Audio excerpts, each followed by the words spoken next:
This is East Asia Tonight. Good evening, I'm Oteli Edwards. Tonight's top stories from East Asia.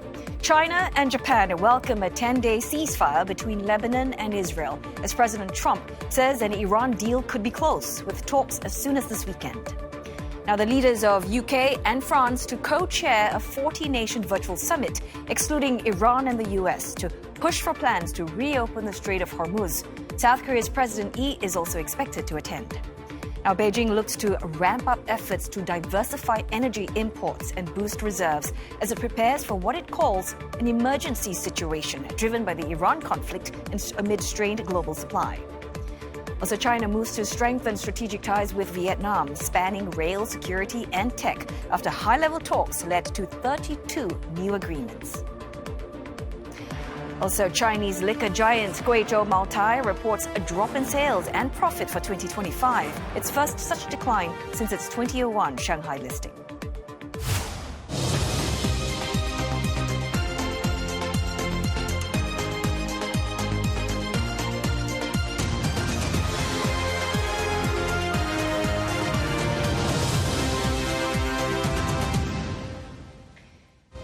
Also ahead, China's Canton Fair goes high-tech, showcasing robots, EVs, and the latest in renewable energy. A bold bet on innovation to power growth. But is it enough to overcome rising costs and global uncertainties? Plus, survivors of the deadly Taipo fire in Hong Kong will soon be allowed to reclaim what's left of their belongings. But with elevators out of service, robotic exoskeleton legs are deployed to help the elderly climb back up the high-rise they once called home.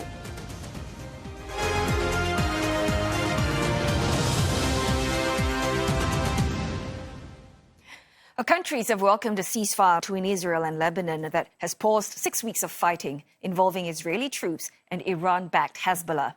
The truce will be in effect for 10 days.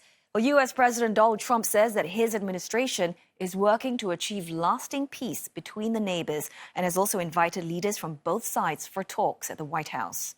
Now, Israeli Prime Minister Benjamin Netanyahu has hailed the truce, describing it as an opportunity for a historic peace agreement. Israeli troops, however, will remain in what Mr. Netanyahu calls an expanded security zone inside Lebanese territory. Now, the Lebanese army, meantime, urged residents to hold off returning to their homes in the country's south, amid reports of continued shelling shortly after the truce took effect. The IDF says it is looking into those accounts. The development, despite those concerns, has been met with support.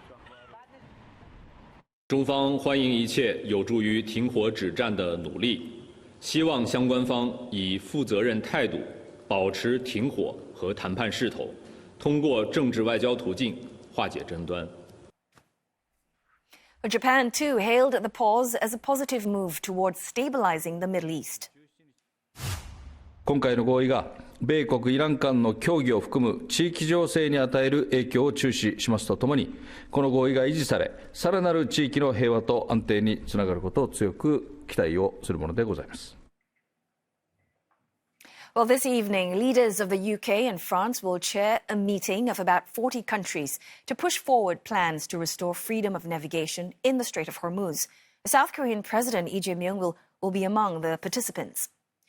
US and Iran, however, will not be part of the talks. Iran has effectively closed the critical waterway, while the US has set up its own blockade on Iranian ports.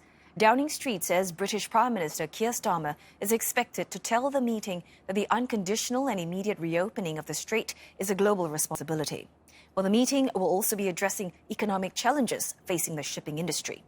Officials will also reportedly discuss the potential deployment of a strictly defensive multinational military mission. Governments in East Asia are actively rolling out strategies to mitigate the impact of the Middle East crisis. Tokyo launching a $3.7 billion fund via the Japan Bank for International Cooperation to help Asian countries secure energy supplies. And this follows Prime Minister Takaichi's announcement on Wednesday on establishing a financial framework worth about $10 billion aimed at preventing knock-on effects on Japan's own supply chains. In the Middle East, a South Korean tanker carrying Saudi crude has transited the Red Sea and is headed to Asia. Well, it will be the first shipment of crude to South Korea via an alternate route, since the conflict has rendered the Strait of Hormuz largely impassable.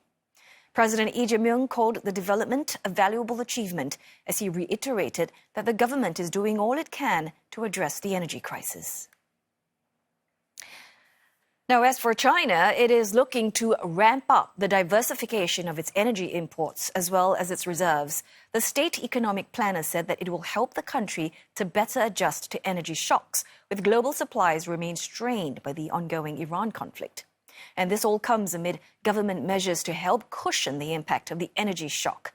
Global energy supplies have been disrupted by the war, with hundreds of tankers stranded following the closure of the Strait of Hormuz. The vital waterway carried about 20% of global oil shipments before the conflict. Well, the country has adjusted the ceiling prices for petrol and diesel 3 times since the war started. Petrol prices rose by about $330 per ton and diesel by some $400. The state planner also says that China will step up its domestic oil production. Last year, China produced a record 4.3 million barrels per day. Well, that number continued to grow this year, reaching a monthly high of 4.44 million barrels per day in March, despite a decrease in oil imports. Now, lots to unpack here. So for more insights, we're joined by Xiana Yue, Senior Economist, Macro Forecasting at Oxford Economics. Well, thanks very much, Xiana, for joining us this evening. First up, let's just start with the timing of this. How would you read into the latest comments from China's state planner at this stage? And how concerned do you think Beijing really is, because it calls for an emergency situation as the Iran crisis drags on?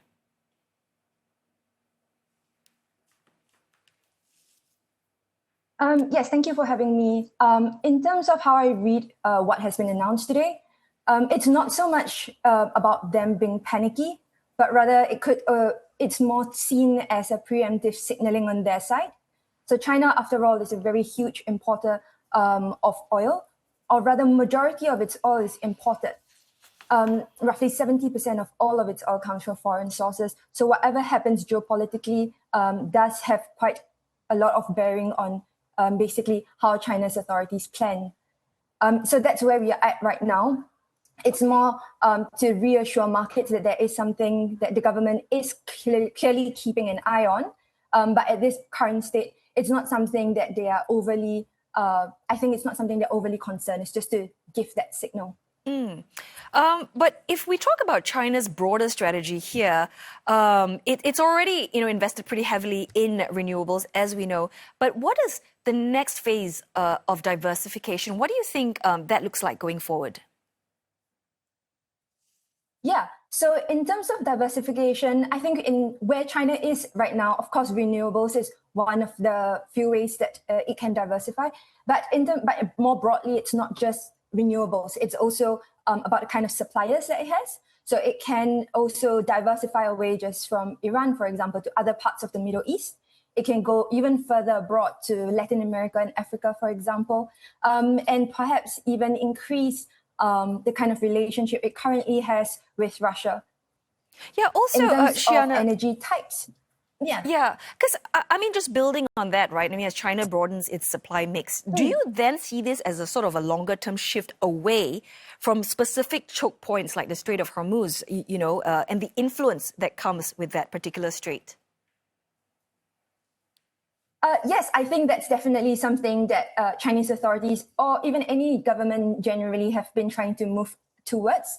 It's really mainly to ensure there is still some kind of resilience moving forward, regardless of what might happen. So in terms of China, yes, touch on renewables, that's something that has really been ongoing for the last couple of decades. It's also been building up its nuclear energy arsenal slowly, gradually, but it is also growing. So all of this ensure China's energy supply continues to be able to weather any kind of shocks that might happen in the future. I think right now, the key issue here for China is more so ensuring that the national grid is able to equip itself for it. So for example, you can have episodes where there's lots of hydro energy being produced in one part of China, in the southwest particularly, but then there is problems passing that, transferring that, transporting that to the coastal regions, which really demand more of this energy. So, as China starts shifting where and how it sources energy, what sort of ripple effects do you see that having across the region, whether we're talking about pricing power, infrastructure development, or trade flows? Yeah, so in terms of what we're going to see across the region, I suppose China is a little bit unique compared to its peers in the region because it has coal as a buffer, as something it can always fall back on. It's whereas, for example, Japan and South Korea have got a very high reliance on LNG. So in terms of diversifying, China is going to be able to get its own advantage, trying to make position itself better. But it's going to be harder. So it's going to be harder for example, Japan, South Korea to kind of secure these other supplies. In terms of prices, it's going to be something that will affect globally. I think all economies, whoever is trying to just ensure that they manage to get secure. Demand is so high right now, and it will probably continue to be that way. Well, thanks so much for helping us make sense of all of this. Appreciate your time and thoughts. Shiana Yue, Senior Economist, Macro Forecasting at Oxford Economics. Well, time now for a short break, but coming up on East Asia tonight, Japanese government stresses its commitment to address supply bottlenecks. Plus, as oil markets reel from supply disruptions, Costa Rica's Minister of Foreign Trade, Manuel Tovar Rivera, shares how his country is navigating global volatility.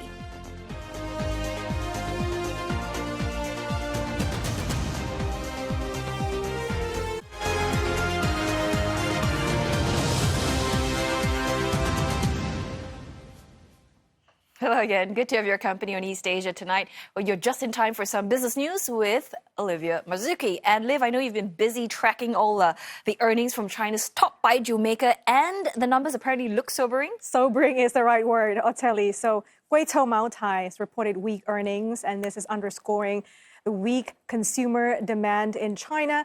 China's top distiller has posted a drop in its annual sales and profit for the first time in 2 decades.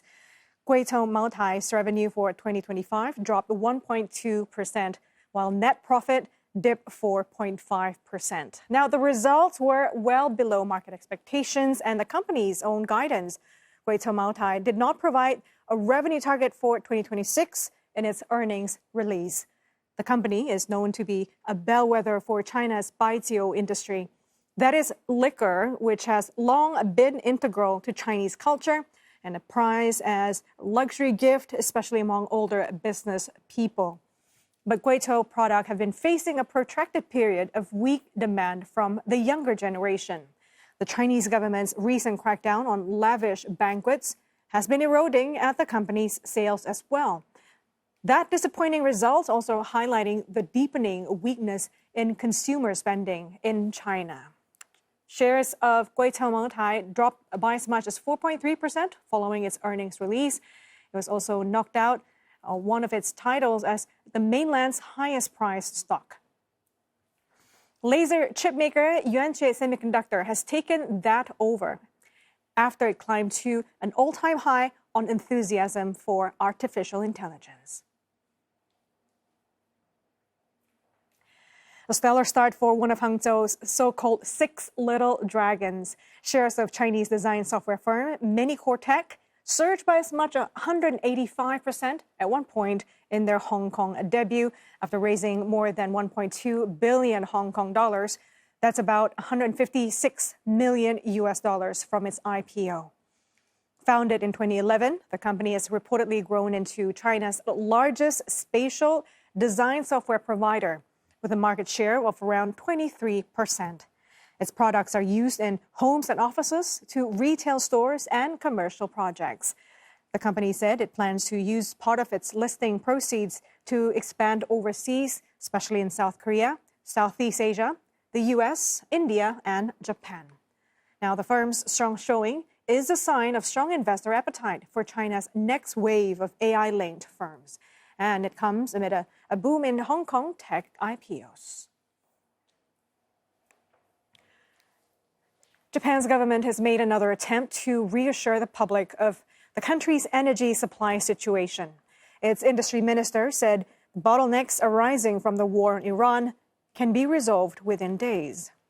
Ryosei Akazawa also stressed the government's commitment to, quote, immediately address any imbalances businesses report. He cited examples as well, including toilet maker Toto. The company has announced that it will be taking new orders for modular bath units from 20 April after the government helped to clear a supply bottleneck. Industry Minister Akazawa also urged the public against hoarding or panic buying. Local media has been reporting an uptick in such behaviors from consumers and businesses. Some major home improvement stores have imposed purchase limits on naphtha-based products amid concerns over supply disruptions through the Strait of Hormuz. Affected firms have also been raising alerts that oil-derived materials might be running low very soon. That is despite repeated government calls and assurances that it has secured enough supplies. About 90% of Japan's crude oil comes from the Middle East, and about 40% of its domestically produced naphtha is produced from that oil. And the war on Iran has triggered one of the most severe oil supply shocks in history with wide-ranging global impacts. Disruptions in the Strait of Hormuz are driving up costs of energy and shipping, hurting global trade. Policymakers are now rethinking long-term dependence on oil and gas imports, reassessing the role that renewables can play in strengthening energy security. Costa Rica enters this period as a green success story as it shifts into higher value industries. But as a small, open economy that still imports fuel for its transport sector and other industries, how is it coping with a highly volatile environment? I spoke earlier with Costa Rica's Minister of Foreign Trade to understand how open economies are tiding through this crisis. Well, we have to understand that global trade is a very vulnerable economic activity, subject to the impact of many disruptions from any color or flavor. Now we're facing the challenges over the Strait of Hormuz, which, of course, has a direct impact globally. In our case, we're fueled by refineries from the Gulf Coast in the United States, and we have secured our annual supply that covers not just insurance, but the margins of commercializing and freight. So directly, we don't have an impact in terms of shortage of fuel. We also produce our own electricity, mainly 98% from renewables. So we must say that on that side, we haven't had the hit. However, we live on one same globe, on one same planet. And what happens on this side of the world will have potentially and eventually an impact on our side of the world. When I speak about inflation, inflationary crisis, we will certainly see a less demand for Costa Rican products as prices increase elsewhere. As for our own domestic production, the import of inputs for production as well will have an impact, and also the flows of foreign direct investment. We have seen the projections from OECD, the IMF, putting downwards the perspectives of economic growth for this year between 1.5 to 2.5. So no one will be spared by it. Oil prices are pulling back today after the ceasefire between Israel and Lebanon. Traders are hoping a diplomatic solution to the Middle East conflict could open the Strait of Hormuz. But maritime traffic, though, the waterway remains blocked, draining global supplies. Brent is hovering at levels around $96 a barrel, WTI at $90.60. The major shock to oil markets is colliding with a global trade order already upended by a year of turmoil driven by U.S. tariffs and geopolitical tensions. To help make sense of what's at stake for Asia, my colleague Roland Lim spoke to Peter Draper, Executive Director of the Institute for International Trade at the University of Adelaide and one of the leading Indo-Pacific voices on trade policy. I think the Gulf crisis could get worse before it gets better, but we don't know. It's an unpredictable situation. It could potentially expand to the Red Sea, of course, and interrupt containerized shipping, as it's already doing. And so from that point of view, it could get a lot worse. I don't think we're at the breaking point yet. if the current shocks were to continue into 2025, what's that one scenario that you're most worried about? And is there any realistic path through it?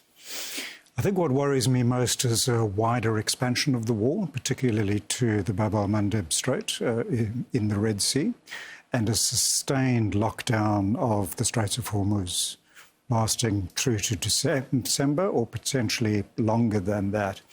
And in such a scenario, this region is very exposed, as we know well. I think certain countries will do better than others. Singapore, obviously, will do better, certainly. It's got the capacities and the oil reserves. Some of the others I've been visiting will suffer greatly. So the Philippines, for instance, very exposed, as we know. Australia has its fragilities. And then also I was in Laos, and they were just starting petrol rationing. This was a couple of weeks ago. Now it's much more serious. And this is now, not 6 to 8 months into the future. So I think it can get a lot worse. Okay.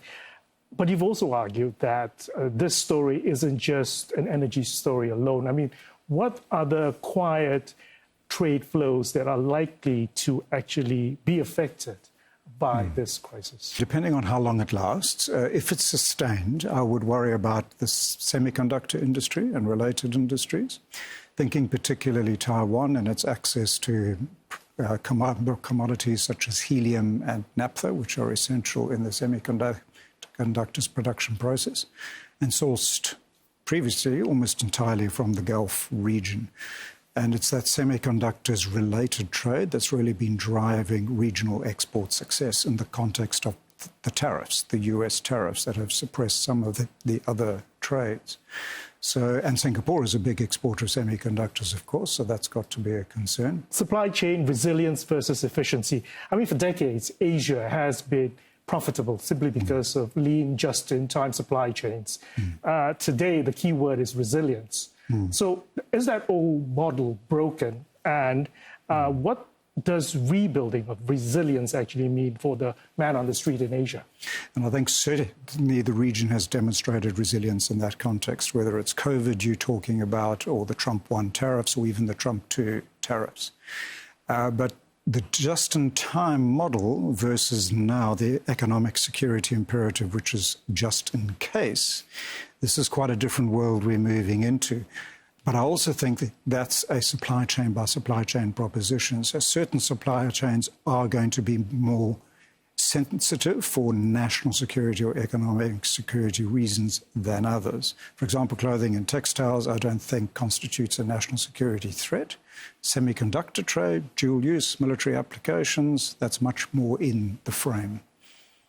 Okay, so governments are promising as well to keep supply chain resilience, but at the same time, are you actually seeing genuine restructuring, or is it just a case of the governments and the companies just stockpiling and hoping for the best?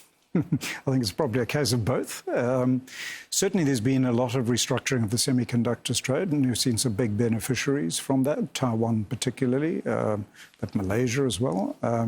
And they've had semiconductor investments in place for some time, but they've really boomed in the last year or so. So again, I think it's a mixed story. Yeah, and probably, I'm sorry to say again, but too soon to tell. And particularly in response to this energy shock, because we just don't know how long it's going to last. So if I was a company making those investments right now, I would be hedging my bets. The longer it lasts, the more I would look to adjust my supply chain accordingly and maybe shorten the supply chain particularly. And that could be quite worrying for the region if that trend does, I think, gather pace. An onshoring scenario as opposed to a friendshoring or offshoring scenario. And that's all I have for you to wrap up the business news for the week. Oteli, back to you. Thanks so very much, Olivia.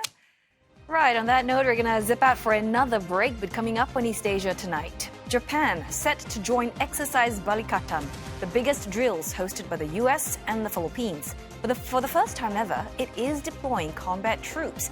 Our correspondent in Tokyo unpacks the significance. Plus, survivors of Hong Kong's Taipo fire will be given just hours to return to their former homes next week. But it involves a climb up the high-rise that is impossible for some.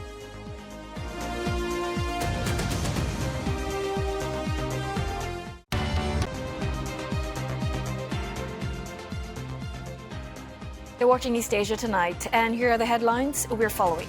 A 10-day ceasefire between Israel and Lebanon holds, with a U.S. brokered truce seen as progress toward wider talks involving Iran. China and Japan welcome the ceasefire, calling for stability and continued diplomacy. Now, leaders of the UK and France set to chair a major meeting of around 40 countries tonight. The focus, restoring freedom of navigation in the Strait of Hormuz. South Korea's President Lee Jae-myung is among participants. The US and Iran, though, are not attending. And China says it will further diversify its energy imports and expand strategic reserves with the aim of strengthening resilience in emergency situations. Officials say domestic oil supply remains stable despite global disruptions linked to the blockade of the Strait of Hormuz. China willing to work with Vietnam across multiple fields, including railways, following President To Lam's visit to the country this week. Chinese state media reports that both sides signed 32 cooperation documents. And according to a joint statement released by China's foreign ministry, Beijing says it's ready to cooperate with Hanoi on railways, including loans, technology, training, and industrial capabilities. Now, Vietnam is a partner in China's Belt and Road Initiative, aimed at facilitating transport between Asia and Europe. Now, the countries also vowed to deepen cooperation in other fields, such as security, new energy, and technology. They pledged to work together in civil aviation, welcoming Vietnamese airlines to introduce and operate Chinese commercial aircraft. The joint statement comes after President To Lam held talks with his Chinese counterpart Xi Jinping earlier this week. Mr. Xi said the comprehensive and in-depth discussions led to new agreements of great significance. Well, soldiers from Japan's self-defense forces are set to join Exercise Balikatan on Monday, the biggest annual military drill jointly hosted by the Philippines and the U.S. So this marks the first time that Tokyo will be sending combat troops to the exercise. Around 1,400 Japanese military personnel will be deployed for the 3-week-long event. They will participate in various exercises across air, land, sea, and the cyberspace. Well, the military will also showcase its various weapons, including the Type 88 surface-to-ship missile system. The hardware will be used in a maritime strike exercise that will see a decommissioned vessel sunk near the South China Sea and Taiwan. Japan's defense minister will be observing the drills. Now, this comes as Tokyo continues to expand defense cooperation beyond its immediate region, strengthening engagement with countries and organizations that share its outlook on maintaining stability and a rules-based international order. 現下の中東ウクライナを含め国際情勢が激動する中、欧州大西洋とインド太平洋の安全保障を深めるんでありまして、同盟国同志国との連携の重要性、ますます増しています。 And for more, we're joined now by CNA's senior correspondent Michio Ishida, live from Tokyo. So, Michio, all in, what is the significance of Japan taking part in this upcoming Balikatan exercise? Well, for a country which is under a pacifist constitution, this is going to be a huge deployment, 1,400 personnel to Balikatan 26. And they involve air, ground, and naval forces of the Japan Self-Defense Force with destroyers, transport vessel, amphibious search and rescue aircraft. Medical units and cyber defense squads will participate too. It's in 2012 Japan's Self-Defense Force took part for the first time as an observer. And last year, its destroyer Yahagi participated. And this time, the Ministry of Defense said in a press release under reciprocal access agreement signed in July 2024 with the Philippines and launched in September 2025, live exercises will take place. And through Balikatan, Self-Defense Force will maintain and advance its integrated operation. Now, the purpose, it says, is to create a security environment where a unilateral attempt to change the status quo is not condoned. Also in Balikatan are the United States, Australia, Canada, France, and New Zealand. Now, Tokyo wants to step up coordination with these nations too. And especially in the spotlight is the participation of Type 88 ground-to-surface missile system. Integrated air defense missile exercise is listed among the 8 drills. And if the Self-Defense Force launches a missile during this exercise, It will be the first time outside Japanese territory since World War II, so it could be controversial if memories of Japan's wartime military is reignited. Well, Type 88, according to the Defense Ministry website, can travel up to 200 kilometers at a speed of 1,150 kilometers per hour. Now, there are other international exercises taking place around the same time involving Japan. The Maritime Self-Defense Force will be deployed to the Indo-Pacific deployment 26 until mid-September, and maritime forces will be holding exercises with the countries in the Indo-Pacific. Hey, many thanks for that update. CNA's Michio Ishida reporting to us live from Tokyo.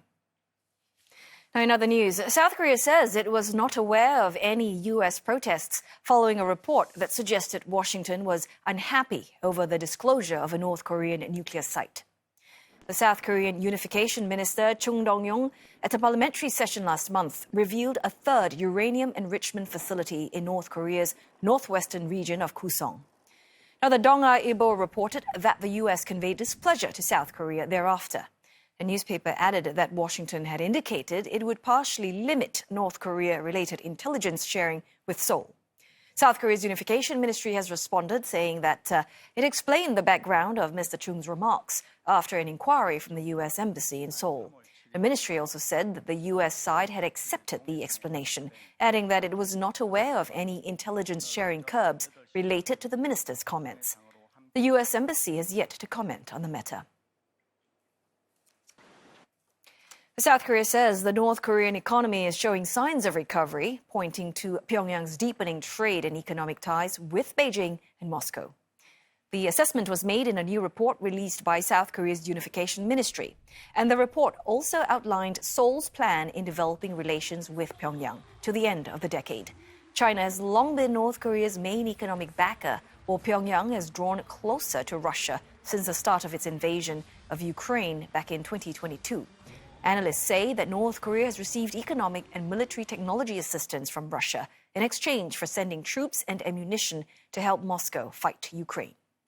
Well, rigid socialist planning and high military spending, as well as sweeping international sanctions over Pyongyang's nuclear weapons development, have undermined growth in North Korea for years. Pyongyang does not publish official data on the size of its economy. Seoul, however, estimated its nominal GDP to be at $30 billion in 2024. Now, that's a tiny fraction of the South Korean economy. Former residents of Hong Kong's Wang Court will be allowed to return to their flats on Monday, and this will be the first time they're allowed to, since a deadly fire in late November. Each household will be given a 3-hour window to collect belongings. Well, if you recall, the major blaze had torn through the complex, killing 168 people. More than 4,000 former residents remain displaced in temporary housing, and a third of them are aged 65 and older. There are also concerns about having to climb the estate's 31-story towers due to damaged lifts. 我住13樓啊，但係都好辛苦啊，從來未試過又行上13樓㗎嘛，因為我哋嗰度有 lift 嘅，而家又冇 lift。 所以都好慘啊！好無奈咯。如果佢整個扶手電梯幫我哋運輸帶咁，幫我哋運啲真係我哋需要嘅嘢落嚟，係好過要我哋自己真係攞落嚟咯。 Aid Vengers Federation, an NGO, has come up with a solution, offering robotic exoskeleton legs to the former residents to assist their ascent up the towers. 呢個外骨骼咧，佢呢度咧有個較位，所以會幫你咁樣喐，會幫你提起咗個大髀嚇，等你自己唔使咁大力咯。佢有力度可以較嘅，咁唔同力度佢個大力程度就唔一樣咯。 Former residents have been practicing climbing stairs using the exoskeleton legs and must pass a test before being allowed to operate one from next week. 係可以等隻腳冇咁攰咯，因為我係唔夠氣上樓梯啊，所以我覺得我都想借咯，真係有需要。佢都起碼幫助你有20-30% 嘅力度咯，咁變咗你唔使話真係好用力，但係都要小心嘅，大家都要自己。 Once known for low-cost goods, China's largest and longest-running trade show, the Canton Fair, is now showcasing its homegrown high-tech industry. This comes as the country bets big on innovation to drive its next phase of growth. But will that be enough to offset global uncertainties? Well, CNA's Deborah Wang finds out. Robots, robots, and more robots. That's one way to open the biannual Canton Fair in Guangzhou. More than 30,000 companies are showcasing their wares. Around 30% are in high-tech or specialized sectors.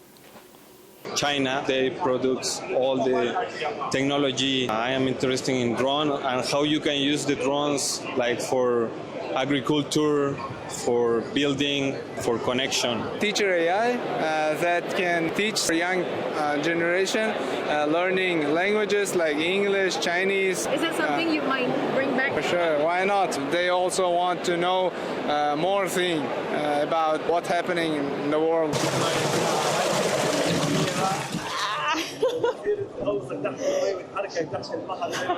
I'm just one of many in line to test this out, and it's something I've seen throughout the fair. Foreign traders, many of whom are here for the first time, are fascinated by how accessible tech is in China. But can appeal translate to actual sales, and does it sustain long-term investments? Some firms say competitive pricing is delivering results. 那像这个产品，因为它的单价比较低，所以是有现场下单的这个顾客。The firm also makes larger underwater robots used for inspecting deep-sea cables, supporting search and rescues, and testing water quality. 近些年，深海科技就国家一直大力就是鼓励我们去发展深海科技，所以说这个方面对于我们来说也是一个机遇，肯定是会有一些挑战的。然后我们公司也是不断的在精进，在技术方面，然后包括产品的竞争力方面去应对这些挑战。This push into higher value tech reflects a broader shift. But intense price competition is limiting how far firms can expand margins. Some companies, like those in the electric vehicle sector, now rethinking strategy. 像我们刚开始做是以规模为主，我们到全球去布点，或者是我们要到全球去做我们的市场。其实到现在为止，我们慢慢的做大了以后，发现我们要长期的维系我们的一老客户，保持稳定。我认为是安全和稳定是第一位，然后再逐步去生长。 Rising raw material costs and trade uncertainty linked to the Iran war are adding further pressure. Buyers want competitive pricing on EVs, solar, etc., while Western buyers have been naturally increasing buyers of high-end tech. That explains the overall market shift of the Canton Fair. The Iran war accelerates this market shift. It raises the opportunity cost of long-haul travel for low-margin sourcing and raises the reward of showing up to source a strategic stuff like drones, EVs, and storage products. Demand for renewables has seen a boost amid higher energy prices. Some firms said inquiries and sales of products like solar panels, inverters, and wind turbines have risen by as much as 50% compared to before the latest Iran conflict began. Getting to see new technologies at a single place, it's worthwhile. Energy crisis in India is going to be an issue. We are obviously going to shift from fuels to new energy systems. Even so, analysts warn innovation alone may not be enough. The Iran war hits global purchasing power indiscriminately. Even bio or chips and servers face rising operating costs. So China's dual circulation strategy, which prioritizes domestic consumption alongside non-Western trade, is increasingly relevant. The Canton Fair runs for 3 weeks, ending May 5th. All eyes will be on final sales figures, a key gauge on the health of China's export machine. Exports grew nearly 15% in the first quarter, but momentum slowed to a 5-month low in March. Deborah Wang, CNA, Guangzhou. Coming up on East Asia tonight, China's Shenzhou 21 crew is told to stay aboard the Tiangong space station for an extra month. We'll tell you why. Plus, when the sun eclipsed behind the moon, I think all four of us, I turned to Victor and I said, I don't think humanity has evolved to the point of being able to comprehend what we are looking at right now. The crew of Artemis 2 reflect on their experience following their record-setting lunar flyby.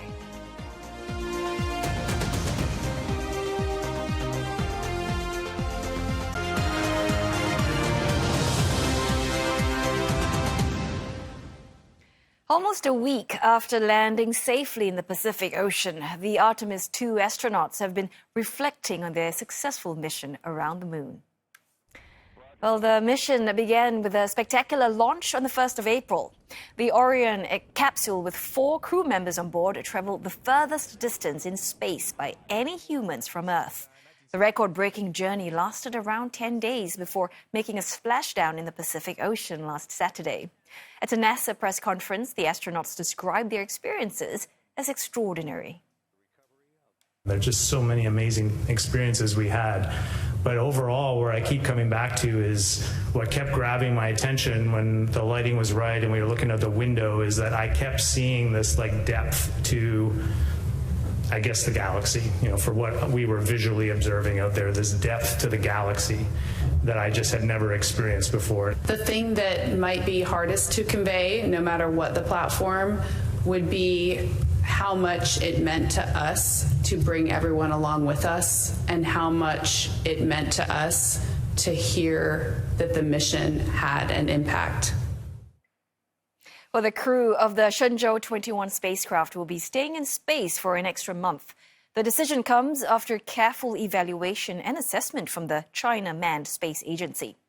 The state broadcaster CCTV says that the extension will help verify technologies for long-term stays in orbit, as well as to maximize benefits of using the Shenzhou 22 spacecraft as an emergency launch vehicle to resupply the space station. No date has been given for their return. The 3 astronauts have been orbiting in the Tiangong space station for more than 5 months now. They were expected to travel back from to Earth this month as part of the half-year rotation. Well, the clock is ticking down to the FIFA World Cup, but for many fans, time is running out to get into the United States, a key host nation. U.S. visa restrictions are blocking or delaying entry from dozens of countries, including some whose teams have already qualified to play. Mitch McCann files this report for CNA in New York. Can you put it right here, please? At the Golden Blue Bar in Brooklyn's Little Haiti, the drinks are always poured fresh. They're flamboyant, flavourful, and boast names like Ginba Gai, which translates as something amazing, it's something lovely, it's something you like, it's something crazy in the proper way. What's not proper, according to Sonny Severe, Haitian immigrant turned entrepreneur, is President Trump's visa restrictions ahead of the FIFA World Cup. When you said you're not going to give any visa, to me that's very racist. The State Department has fully or partially suspended visa issuance for 39 countries, including World Cup qualifiers Haiti, Iran, Senegal and Cote d'Ivoire, saying the move is to protect the security of the United States. It's hit Haitian soccer fans especially hard, given Haiti hasn't played in a World Cup in half a century. All we ask is the opportunity and then to come and to watch all team playing. We don't ask nothing else. Haiti has been plagued by surging gang violence with high rates of murder, sexual violence, kidnapping and extortion. It's currently under a US State Department do not travel warning. I think we always hear about Haiti in the news, and it's usually, moments of tragedy, moments of political turmoil. So having the World Cup be the reason that Haiti is on a international perspective and international stage is really a sense of pride and excitement. Nadège Fleurmont, a restaurant owner and food author, says the restrictions have taken much of the joy out of an event meant to be inclusive. That's what the World Cup is about, people being able to travel and support their team. So just the fact that we can't do that, and for such a momentous occasion, it's really taking a toll on the community, and people are just sad. Rights groups have called the visa bans unjustifiable, while New York City Mayor Zohran Mamdani said he would petition President Trump. The State Department has told US media that America's safety and the security of our borders will always come first. Of the 4 World Cup qualified countries facing visa restrictions, Haiti and Iran are among those facing the most stringent measures, effectively shutting most fans out of US matches. Senegal and Cote d'Ivoire fall under slightly less strict restrictions, but still with tight limits and scrutiny. That means travel is still unlikely for many of their supporters too. Senegal and Cote d'Ivoire are already on another list too, alongside fellow qualifiers Algeria, Cape Verde and Tunisia. If they are able to obtain tourist visas, citizens from these countries will be required to pay a bond of up to $15,000 to enter the US. This visa bond list includes countries that the US says have high rates of overstaying. It is one sport where when it's played, literally the country is like stopped everything because everybody watches. Mamadou Dramé from the Senegalese Association of America is going to the games, but says fans back home should be able to as well. They're paying their own money to come, and then they contribute to the economy to like make this country, by staying in hotels, spending money on food. Like tourism is going to be wonderful. So you're just preventing those people from doing that, from living what they love. And I personally, I would be in a very, very, very furious situation had I been in that same category of those people. For many fans, following their team to the World Cup isn't just about football. It's about pride, identity and belonging. But for communities hit by these restrictions, the road to the tournament may be over before it's even begun. For CNA, I'm Mitch McCann in New York. One of Hong Kong's most iconic sporting events, the Rugby Sevens, kicks off today. And organisers say more than 90% of tickets were sold by last week for the weekend tournament's 50th birthday.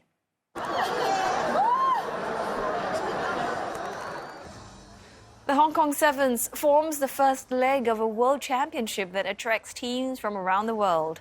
And unlike traditional rugby, the Sevens is faster and shorter. Each match has 2 halves of 7 minutes each, with 7 players on each team.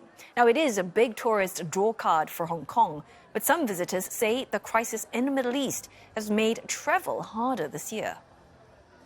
We had to cancel our flights and rebook them with another airline, and the prices were double. So, yeah, it cost us a lot of money because of the Middle East, yeah. We were worried, but then Cathay put some extra flights on over the last week or so we did get our flights. They were just more expensive. So happy to be here, and we're going to just spend this weekend and just have a good time and just root for our teams and hope we see what happens. Organisers say that the war in Iran had no significant impact on ticket sales, but some hotels nearby tell CNA they're seeing a small drop in visitors. 我預計就即係國際遊客嘅數字咧，就同上年去比較咧，應該會輕微會下降嘅。咁所以我哋酒店咧，即係睇翻依家個數字嘅話咧，入住率比上年都係相差咗大概2至4% 左右啦。咁房價嘅話就基本上都差少少啦，差少少因為始終遊客嘅數字少咗。 And finally, Japan's golden pair in figure skating is calling time on a glittering career. Olympic champions Riku-Ryu and Ryuichi Kihara, collectively known as Riku-Ryu, have announced their retirement just months after making history on the ice. Well, the duo delivered Japan's first ever Olympic medal in pairs at the Milan Cortina Games, skating from 5th to gold in a stunning comeback. Since teaming up in 2019, they've transformed a discipline long seen as Japan's weak link, sweeping every major title, from World Championships to the Grand Prix final. But the journey hasn't been easy. Both battled recurring injuries, pushing through pain in one of the sport's most physically demanding events. In a social media post, the pair wrote they're stepping away with no regrets, saying they've given everything to the sport, and they hope to grow the sport at home and help train the next generation of skaters. A fitting final bow for Japan's golden pair. 今後はそのペアをもっともっと日本の皆様に知っていただけるように様々な活動に挑戦してゆくゆくはその2人で指導者になれるよう様々なことを勉強させていただきたいなというふうに思ってます。 Well, I hope you've enjoyed Friday's edition of East Asia tonight. Don't forget your headlines anytime at cna.asia and find us on Facebook and YouTube as well. Thanks for watching and have a great weekend.